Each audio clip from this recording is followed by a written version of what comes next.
हम 21st century के third decade में हैं और ये जो युग है ये टेक्नोलॉजी का युग है, ये युग है इंटरनेट का, ये युग है सोशल मीडिया प्रोफाइल्स जैसे कि इंस्टाग्राम, फेसबुक, स्नैपचैट, इन पे अपनी लाइफ को और अच्छा दिखाने का। अब इसमें क्या होता है कि ये जो इंटरनेट की दुनिया है इसमें हम एक चीज पे उतना ज्यादा ध्यान नहीं देते हैं, जो है आपका डेटा। यानी कि हम जिस सोशल मीडिया प्लेटफॉर्म पे यूज कर रहे हैं उसमें जो हमारा डेटा है, क्या वो प्लेटफॉर्म्स हमारे डेटा को सेव कर रहे हैं या उसका मिसयूज कर रहे हैं, इन सारी चीजों पे हमारा उतना फोकस रहता नहीं है। इसी वजह से सुप्रीम कोर्ट में अभी एक केस चल रहा था जिसमें इशू यह था कि जो व्हाट्सएप है वो अपने यूजर्स का डेटा शायद फेसबुक के फर्म्स को शेयर कर रही है। इसी पिटीशन में सुप्रीम कोर्ट ने सेंट्रल गवर्नमेंट यानी कि यूनियन गवर्नमेंट से यह पूछा कि भाई कब डेटा प्रोटेक्शन बिल प्रेजेंट होगा। तो इस पे जवाब दिया है सेंट्रल गवर्नमेंट ने कि जो पार्लियामेंट का मॉनसून सेशन है उसमें डेटा प्रोटेक्शन बिल 2023 प्रेजेंट हो सकता है। तो क्या है इस डेटा प्रोटेक्शन बिल की पूरी कहानी, आज के वीडियो में हम अच्छे से समझने की कोशिश करेंगे। Hello everyone, this is Rishabh Singh and I welcome you all on study IQ platform. इस वीडियो का जो ऑब्जेक्टिव है मैं आपको वही बताऊंगा कि क्या इश्यूज हैं डेटा प्रोटेक्शन बिल में, किस तरीके से जो डेटा से रिलेटेड इंपॉर्टेंट टर्म्स है जो कि आपके प्रीलिम्स हो चाहे मेंस हो, दोनों के लिए काफी ज्यादा इंपॉर्टेंट हो जाते हैं, वो सारी चीजें हम समझने की कोशिश करेंगे। और इस वीडियो में आगे बढ़ने से पहले मैं एक चीज बोलूंगा जो हर वीडियो में मैं बोलता हूं कि अपने कमेंट्स जरूर बताएं, जो भी आपको डाउट हो रहा है या जो भी मैं सीरीज या टॉपिक्स लेके आ रहा हूं अगर वो आपके लिए हेल्पफुल हो रहे हैं तो वो भी बताइए, क्योंकि इन सारे टॉपिक्स को समझने के लिए, ठीक है, इनको कंसाइज करने के लिए मैं काफी रिसोर्सेज को रेफर करता हूं। तो अगर आपके कमेंट्स आएंगे और मुझे ये लगेगा कि हाँ जिसने भी ये वीडियोस देखी उनके लिए उस प्रिपरेशन में कुछ हेल्पफुल हो रहा है तो वो मुझे भी अच्छा लगेगा। तो अपने कमेंट्स जरूर बताइएगा, चाहे कोई डाउट हो रहा है या जो भी आपको इनिशिएटिव अच्छी लगी है जरूर से कमेंट करिएगा। तो जैसे कि मैंने आपको बताया कि सुप्रीम कोर्ट में हियरिंग चल रही है, किसके अगेंस्ट? व्हाट्सएप के अगेंस्ट। व्हाट्सएप पे ये चीज लगी है कि व्हाट्सएप जो है अपने यूजर्स के जो डेटा है वो शेयर करता है फेसबुक फर्म्स के साथ। तो इसी के रिलेटेड सुप्रीम कोर्ट ने ये पूछा सेंट्रल गवर्नमेंट से कि भाई डेटा प्रोटेक्शन बिल कब प्रेजेंट होगा। क्योंकि देखिए अभी भारत की अगर हम बात करें तो इंडिया में कोई भी डेटा प्रोटेक्शन लॉ नहीं है। अभी ये सबसे बड़ी कंफ्यूजन होती है लोगों में, क्योंकि ये जो डेटा प्रोटेक्शन बिल है ये 2018 से ही न्यूज में है, ये 2018 से ही न्यूज में है। इस वजह से कई लोगों को लगता है कि क्या डेटा प्रोटेक्शन बिल पास हो गया। तो अभी अगर हम बात करें प्रेजेंट डे 2023 अप्रैल, जिस दिन मैं वीडियो शूट कर रहा हूं, अभी तक डेटा का कोई भी लॉ नहीं है। डेटा प्रोटेक्शन के रिगार्डिंग कोई भी लॉ अभी तक भारत में नहीं बना है। इसी वजह से ये जो टॉपिक है वो काफी ज्यादा इंपॉर्टेंट है, क्योंकि अगर हम बात करें तो ये जो डेटा है ना, आज के टाइम पे जो डेटा की हम बात करें तो डेटा काफी ज्यादा इंपॉर्टेंट है। और वो किस तरीके से इंपॉर्टेंट है, क्योंकि कोट किया जाता है कि data is the new oil. क्या भैया? Data is the new oil. यानी कि जिसके पास डेटा है, ठीक है, जिसके पास डेटा है उसके भाई बल्ले बल्ले, क्योंकि डेटा के अकॉर्डिंग ही कोई अगर सपोज करिए आप किसी कंपनी में, आप कोई कंपनी रन कर रहे हैं और आपको पता चल गया कि हाँ हमारे यूजर्स के डेटा हैं और हमारे यूजर्स के डेटा ये बता रहे हैं कि उनको एक्स टाइप के प्रोडक्ट्स पसंद हैं, जो हम वाई प्रोडक्ट्स बना रहे हैं वो उनको शायद नहीं पसंद है, तो वो स्विच कर जाएंगे, पिवट कर जाएंगे वाई से एक्स प्रोडक्ट में। इस वजह से जिसके पास डेटा है उसकी भाई बल्ले बल्ले है। अब अगर हम भारत की बात करें तो भारत में डेटा प्रोटेक्शन लॉ नहीं है। इसी वजह से आप सुनते होंगे कि फेसबुक में कई सारे यूजर्स के डेटा लीक हो गए, व्हाट्सएप में ये सारे इश्यूज चलते रहते हैं। क्यों? क्योंकि कोई भी डेटा प्रोटेक्शन लॉ नहीं है। अब जब डेटा प्रोटेक्शन लॉ नहीं होगा तो ऑब्वियसली बात है जो इंटरमीडियरीज है, ठीक है, जो डेटा आपका यूज कर रही हैं उनके पास कोई ऑब्लिगेशन नहीं है। वो ये कह सकती हैं कि भाई भारत में तो लॉ ही नहीं है डेटा प्रोटेक्शन का, तो आप कैसे हमें इंस्ट्रक्ट कर सकते हैं। तो इसी वजह से ये जो ऑब्लिगेशन होगा आपका इंटरमीडियरीज पे, डेटा इंटरमीडियरीज पे, वो तब तक नहीं होगा जब तक एक प्रॉपर डेटा प्रोटेक्शन लॉ नहीं बन जाएगा। अब जो डेटा प्रोटेक्शन लॉ की हिस्ट्री है, जो क्रोनोलॉजी है, उसको समझने से पहले मैं आपको डेटा प्रोटेक्शन के बारे में कुछ चीजें बताऊंगा, ठीक है। डेटा प्रोटेक्शन के बारे में आपको थोड़ी सी चीजें बताऊंगा जो कि आपको एक अंडरस्टैंडिंग बता देगी कि किस तरीके से एक ट्राइंगल है। अगर हम डेटा प्रोटेक्शन की बात करें तो ये एक ट्राइंगल में समराइज हो जाता है और इसमें 3 बेनिफिशियरीज हैं। एक तो सरकार है, और ये मैं सिर्फ इंडिया स्पेसिफिक नहीं बता रहा हूं, ये वर्ल्ड ऑर्डर पे, ठीक है, कहीं भी किसी भी देश के लिए ये 3 ट्रायंगल हैं when it comes to data production. तो अगर हम डेटा प्रोडक्शन की बात करें तो 3 बेनिफिशियरीज हैं। पहले पे हमारे गवर्नमेंट है, फिर आते हैं हमारे इंटरमीडियरीज, और फिर हैं इंडिविजुअल्स यानी कि हम, ठीक है, हम आम आदमी, इंडिविजुअल्स। अब अगर हम इंडिविजुअल्स की बात करें तो हमारे लिए सबसे इंपॉर्टेंट चीज क्या है? हमारे लिए सबसे इंपॉर्टेंट चीज है हमारी डेटा की सिक्योरिटी, उसके बाद हमारे डेटा के प्रोटेक्शन। यानी कि सपोज करिए हम किसी भी डेटा इंटरमीडियरीज पे अपने या कोई भी प्लेटफॉर्म पे अगर हम अपने डेटा को अगर उनको परमिशन दे रहे हैं कि आप हमारे डेटा का इस्तेमाल कर सकते हैं, तो हमारा सबसे बड़ा कंसर्न ये होना चाहिए कि जो हमारे डेटा है, जो हमारे पर्सनल डेटा है, वो सिक्योर हो और वो साथ ही साथ प्रोटेक्ट हो। ये इंडिविजुअल की सबसे इंपॉर्टेंट कंसर्न है। फिर अगर हम गवर्नमेंट की बात करें तो वो आता है, उनके लिए सबसे इंपॉर्टेंट चीज है नेशनल इंटरेस्ट। अब अगर भारत में कोई भी डेटा प्रोटेक्शन लॉ नहीं है और अगर हम कोई भी ऐप हो जाए, कोई भी सोशल मीडिया प्लेटफॉर्म हो जाए, ठीक है, अगर वो जो कंपनीज हैं, गवर्नमेंट का सबसे इंपॉर्टेंट चीज वो रहेगा कि हमारे यूजर्स के डेटा, यानी कि भारत के जो इंडिविजुअल्स हैं, उनके डेटा को जो सोशल मीडिया प्लेटफॉर्म है या कोई भी ऐप है, वो मिसयूज ना करे, किसी और कंट्री को वो डेटा ना शेयर करे। तो इस वजह से गवर्नमेंट का सबसे इंपॉर्टेंट कंसर्न क्या है? सबसे इंपॉर्टेंट कंसर्न ये है कि नेशनल इंटरेस्ट, यानी कि हमारे सिटीजन्स की, भारत की अगर बात करें तो भारतीयों का जो डेटा है वो जिस प्लेटफॉर्म पे यूज हो रहा है, वो प्लेटफॉर्म अपने देश के साथ या अपने देश की सरकार के साथ उन डेटा को शेयर ना करें। तो सबसे इंपॉर्टेंट कंसर्न गवर्नमेंट की अगर बात करें तो वो है नेशनल इंटरेस्ट। और अगर हम थर्ड बेनिफिशियरी की बात करते हैं, जो कि आपका इंटरमीडियरीज है, इंटरमीडियरीज में सोशल मीडिया प्लेटफॉर्म्स भी आ रहे हैं, कई सारे ऐप्स भी आ जा रहे हैं। इसलिए आपने देखा होगा कि चाइना के कई सारे ऐप्स को बैन कर दिया गया है। क्यों? क्योंकि जो चाइना की कंपनीज है ना, चाइना में क्या होता है भाई, चाइना में कम्युनिज्म है, ठीक है, कम्युनिस्ट सरकार है, तो वहां पे कुछ ऐसा वो नहीं कि प्राइवेट अथॉरिटीज ये बोल देंगे कि हम डेटा शेयर नहीं करेंगे चाइनीज गवर्नमेंट के साथ।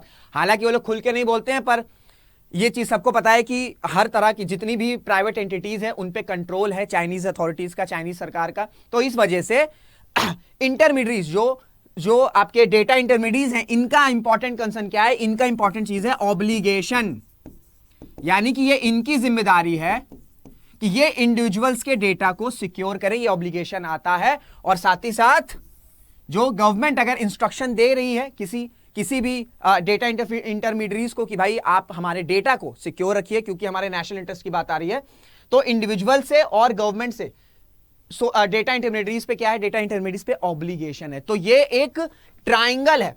अब इस ट्राइंगल में हर बेनिफिशियरीज के अपने अपने कंसर्न्स हैं। अब इस ट्राइंगल में हर बेनिफिशियरीज के अपने अपने कंसर्न्स को बैलेंस कैसे किया जा सकेगा? बैलेंस किया जा सकेगा थ्रू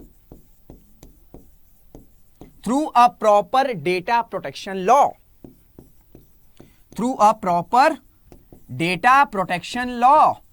अब वो कैसे होगा समझो।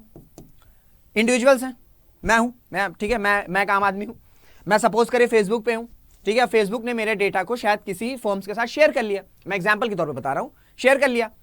अब मैं अगर बोलूंगा डेटा इंटरमीडियरी से कि भाई आपने मेरा जो डेटा है वो क्यों, उसका मिसयूज क्यों किया, तो ये कह सकते हैं कि भाई कोई भी डेटा प्रोटेक्शन लॉ तो है नहीं, कोई कानून तो है नहीं, तो हमें कोई कानून तो नहीं रोक रहा है, तो हम किस वजह से आपके डेटा को मिसयूज नहीं कर सकते हैं। तो ऑब्लिगेशन है वो पूरी तरीके से प्रॉपर नहीं हो पाएगा अगर एक डेटा प्रोटेक्शन लॉ नहीं है। इसी तरीके से अगर गवर्नमेंट कहेगी इंटरमीडियरीज को कि भाई हमको लगता है कि ये जो ऐप है, जो आप ऐप यूज कर रहे हैं, ये शायद हमारे जो यूजर्स हैं उनके डेटा यहां पे प्रोटेक्टेड नहीं है, तो आप इस ऐप को या तो इसकी सिक्योरिटी को टाइट करिए या तो इस ऐप की फंक्शनिंग बंद कर दीजिए। तो इस पे जो ऑब्लिगेशन होगा वो नहीं मानेंगे ना, क्योंकि कहेंगे क्योंकि भाई भारत में डेटा प्रोटेक्शन लॉ तो है ही नहीं। अब जब लॉ ही नहीं है तो किस बेसिस पे आप कह रहे हैं कि इस ऐप की फंक्शनिंग को या तो बंद कर दिया जाए या इस ऐप की सिक्योरिटी को कंसर्न या टाइटनिंग किया जाए। तो इस वजह से इन तीनों बेनिफिशियरीज के जो भी कंसर्न्स हैं वो किस तरीके से फुलफिल हो सकते हैं, वो हो सकते हैं through a proper holistic data protection law. That's why it is very very very important for India to implement a law that is data protection law. और ये बहुत ही अनफॉर्चुनेट चीज है कि हम 2023 में आ गए और अभी भी भारत में एक प्रॉपर डेटा प्रोटेक्शन लॉ नहीं है। तो समझ में आ गया डेटा प्रोटेक्शन के किस तरह के ट्राइंगल और किस तरह कौन कौन से बेनिफिशियरीज इंपॉर्टेंट है। इस ट्राइंगल का आप स्क्रीनशॉट ले सकते हो, आप जब इस तरह के डायग्राम फिगर्स कोट करते हो मेंस, स्पेशली मेंस में, तो आपके जो आंसर्स हैं तो ये वो एनहांस हो जाते हैं, क्योंकि पैराग्राफ में तो हरी लोग लिख रहे हैं, आपको थोड़ा सा डिफरेंट बना देगा जब आप कुछ इस तरीके से शॉर्ट फॉर्म में सारी चीजें बता देंगे। तो ये एक अच्छा वे हो सकता है, थोड़ा डिफरेंट वे भी हो सकता है, थोड़ा यूनिक वे भी हो सकता है, कि जिससे आप थोड़ा सा भीड़ से अलग हो जाए। क्योंकि भाई अगर आपको रेस में आगे निकलना है तो थोड़ी सी चीजें हट के करनी होगी, ऐसा नहीं कि आपको टोटली कुछ हट के कर देना है, थोड़ा सा, कोई अगर 20 करा है तो आप 21 कर दो, आप 22 कर दो, बस थोड़ा सा हट की चीज करना, ज्यादा हट की चीज नहीं करनी है। तो अगर हम बात करें, जैसे होता है ना कि जब हम बचपन में थे, जब हम स्कूल में थे, तो हमारे अगर बहुत अच्छे परसेंट भी आ जाते थे, सपोज करिए 80% भी आ गया है, तो भी हमें कंपेयर किया जाता था किसी शर्मा जी के बेटे से या किसी शर्मा जी की बेटी से, कि भाई शर्मा जी के लड़के को या शर्मा जी की लड़की को देखिए, उसके तो 95% आए, 95% पे आओ तब समझ में आए, 80% भी ठीक है पर 95% इज 95%।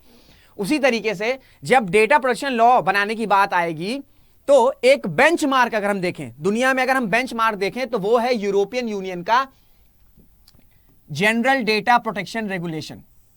यानी कि ये एक तरह का बेंचमार्क है। अगर किसी भी देश को अपने देश में कोई डेटा प्रोटेक्शन लॉ इंप्लीमेंट करना है या बनाना है, तो उसका एक जो बेंचमार्क है ना, जिसे देख के समझ में आता है कि हाँ इस तरह के लॉ हो सकते हैं, वो है आपका यूरोपियन यूनियन का जनरल डेटा प्रोटेक्शन रेगुलेशन। ये इतना ज्यादा टाइट है, ठीक है,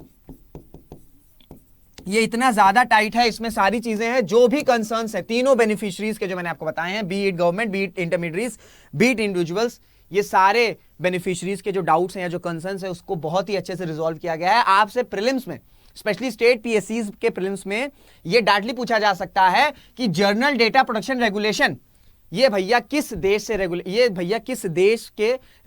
से रिलेटेड है। तो ऑप्शन आ जाएगा, चाहे ईयू आ जाएगा, जापान आ जाएगा, यूएसए आ जाएगा, यूके आ जाएगा। तो अगर आपको पता होगा तो आप आराम से ईयू आंसर कर दोगे और आपको आसानी से नंबर मिल जाएगा। तो इन सारी चीजों पे भी ध्यान रखा करिए। जो मैं आपको एनालिसिस बताता हूं वो मेंस के लिए इंपॉर्टेंट है, साथ ही साथ इस तरह के कुछ फैक्ट्स इंपॉर्टेंट है जो कि आपके यूपीएससी में तो शायद ना पूछे, पर हाँ स्टेट पीएससी में आपसे डायरेक्टली पूछा जा सकता है कि जनरल डेटा प्रोटेक्शन रेगुलेशन जो है वो किस देश से या किस देश से रिलेटेड है।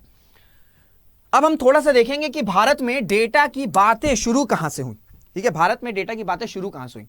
देखिए, ये जो कानून बनाने की बात चल रही ना, वो शुरू हुई जब 2017 में सुप्रीम कोर्ट ने एक लैंडमार्क जजमेंट दिया और उस जजमेंट में बताया कि भैया जो राइट टू प्रिवेसी है वो एक फंडामेंटल राइट है।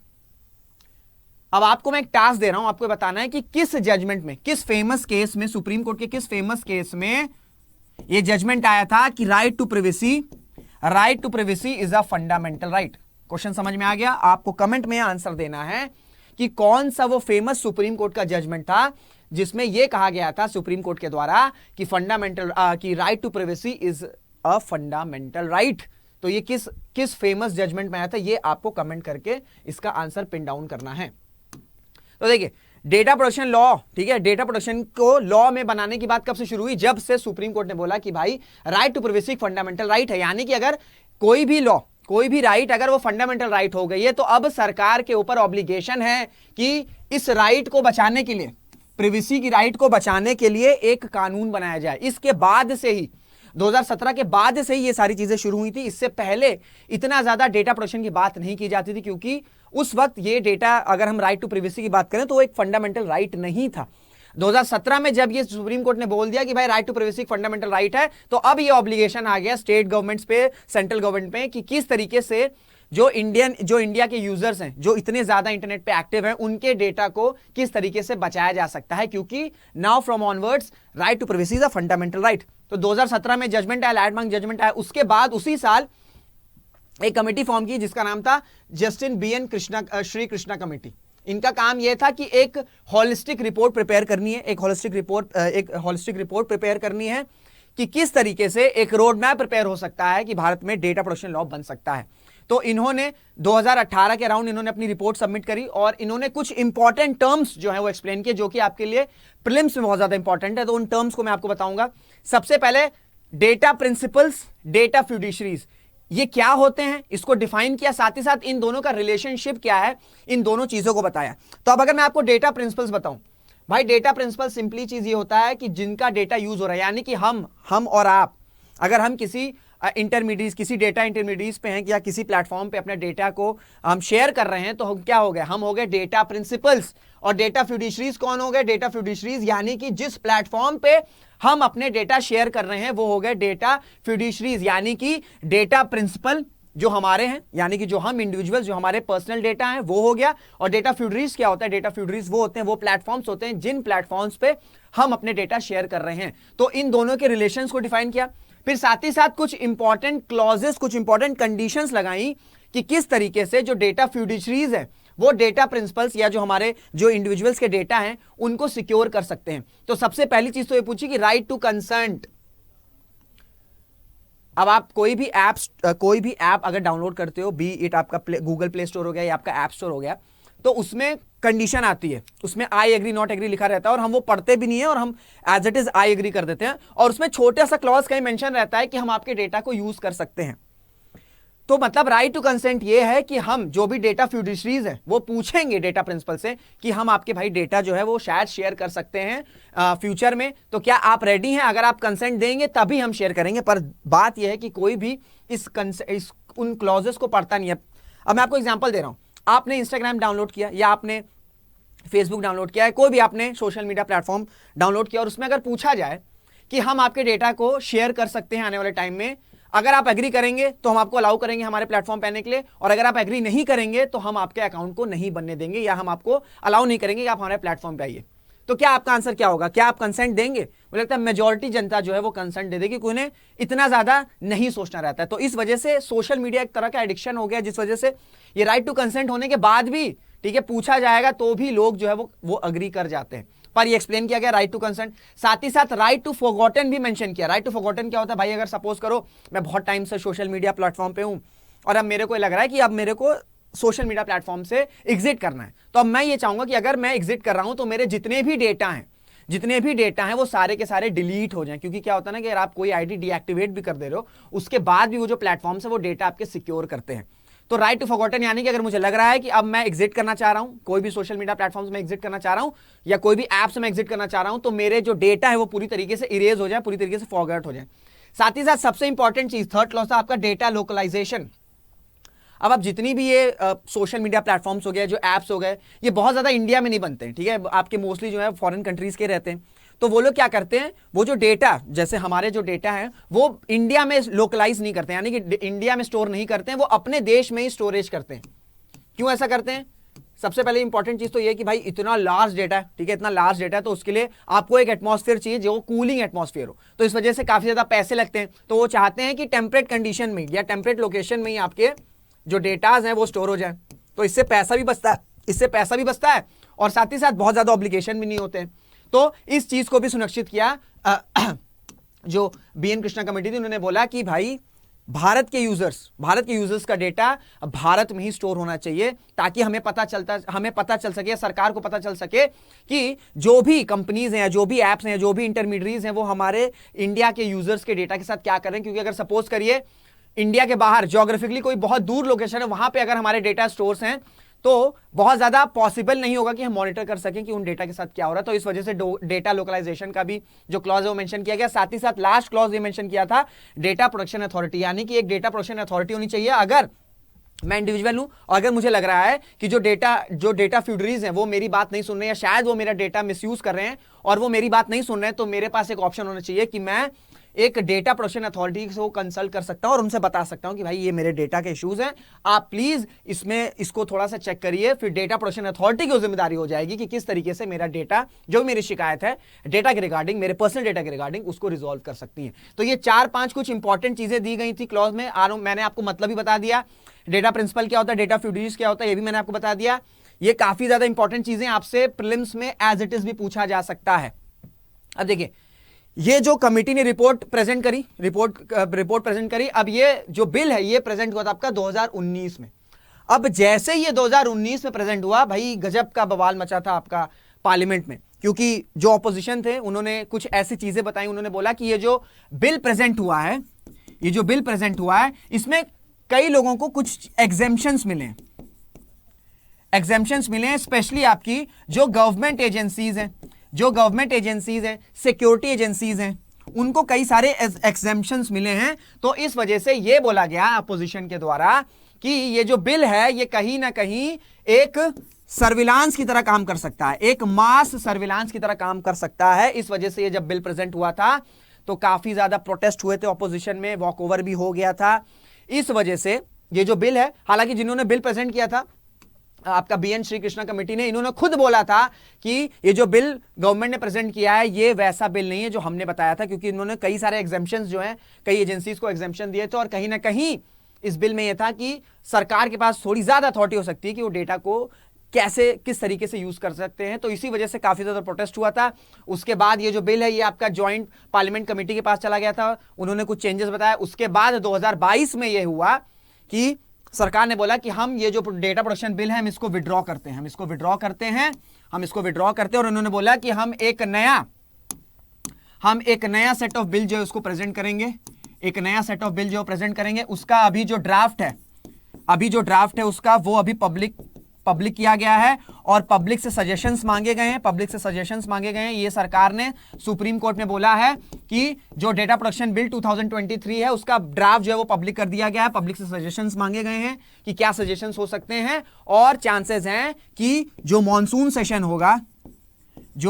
सेशन होगा वो आपका इस सेशन में जो डेटा प्रोटेक्शन लॉ 2023 ये प्रेजेंट हो सकता है। तो हाल फिलहाल में अभी की अगर हम बात करें तो डेटा प्रोटेक्शन का या डेटा का कोई भी लॉ नहीं है, पर मॉनसून सेशन में या पार्लियामेंट के मॉनसून सेशन में ये यूनियन गवर्नमेंट सुप्रीम कोर्ट ने बोला है कि इसको हम प्रेजेंट करेंगे और कोशिश करेंगे कि जल्द से जल्द ये बिल पास हो जाए और ये जो एक्ट है, ये जो बिल है, ये बिल जल्दी से कानून बन जाए, क्योंकि भैया डेटा को प्रोटेक्ट करना बहुत ज्यादा जरूरी है। तो ये पूरी हिस्ट्री थी आपकी जो भारत में डेटा प्रोटेक्शन की है, किस तरीके से स्टार्ट हुआ, क्यों स्टार्ट हुआ, क्या क्या प्रॉब्लम्स आए, क्या क्या इश्यूज आए, किस तरीके से ये जो ट्रायंगल है बिटवीन आपका डेटा प्रोटेक्शन, आप गवर्नमेंट, इंटरमीडियरीज एंड इंडिविजुअल्स, ये भी मैंने समझाने की कोशिश करी। उम्मीद करता हूं आपको चीजें समझ में आई होंगी। अब आखिर में आपसे एक क्वेश्चन पूछूंगा मैं जानना चाहूंगा कि आपकी क्या राय है। क्या आपको लगता है कि अगर भारत में एक प्रॉपर डेटा प्रोटेक्शन लॉ आ जाएगा उसके बाद भी क्या हमारे डेटा जो हमारे डेटा हैं वो क्या प्रॉपरली सेफ रहेंगे? आपको क्या लगता है कि मतलब अगर एक प्रॉपर डेटा प्रोटेक्शन लॉ आ भी जाए तो क्या तब भी जो यूजर्स के डेटा हैं वो पूरी तरीके से सेफ रहेंगे? आपको लगता है या आप ये मानते हैं कि डेटा प्रोटेक्शन लॉ आने के बाद भी शायद कुछ थोड़ा बहुत चेंजेस हो सकता है, पर 100% सिक्योर डेटा जो है वो तब भी नहीं होगा? तो आप अपनी राय जरूर बताइएगा। मैं जेन्युइनली जानना चाहूंगा कि आपकी क्या राय है, क्योंकि इससे मुझे पता चलता है कि आप लोगों की क्या थॉट प्रोसेस है और एक अच्छा खासा एंगेजमेंट भी हो जाता है। तो अपनी राय जरूर बताइएगा। तो ये पूरा कोशिश करी मैंने आपको डेटा प्रोटेक्शन के बारे में समझाने की, क्या इशू चल रहा है, सुप्रीम कोर्ट ने क्यों पूछा, क्या इशूज है, सारी चीजें समझाने की कोशिश करी। कोई डाउट रह भी गया होगा तो आपको पता है आप कमेंट्स में अपने डाउट्स पूछ सकते हैं और मेरी कोशिश रहती है कि जो भी आपके डाउट्स हैं वो नेक्स्ट वीडियो में मैं रिजॉल्व कर दूं। सेशन एंड करने से पहले एक इन्फॉर्मेशन दूंगा कि अगर आपको सीरियसली लाइफ में एक बार यूपीएससी हो या स्टेट पीएससीज हो या अगर इसकी तैयारी करनी है, आप स्टडी आईक्यू में एनरोल कर सकते हो। आपको कुछ नहीं करना है, you have to just pin my code, that is RS Live। जैसे ही RS Live आप मेरा कोड इंटर करोगे आपको ये कॉम्बो कोर्स डिस्काउंटेड प्राइस में मिल जाएगा, दैट इज फॉर 2199 तो 2024 का अगर आप प्रिपरेशन कर रहे हो तो एक आइडियल टाइम है, अप्रैल का टाइम, एक आइडियल टाइम है, आप एनरोल कर सकते हो कोर्स में। आपको सिर्फ मेरा कोड जो है वो इंटर करना है, दैट इज RS Live। तो मुलाकात करेंगे आपसे अगले वीडियो में, तब तक अपना ध्यान रखिएगा, मेहनत करते रहिएगा, खुश रहेगा। जय हिंद, जय भारत।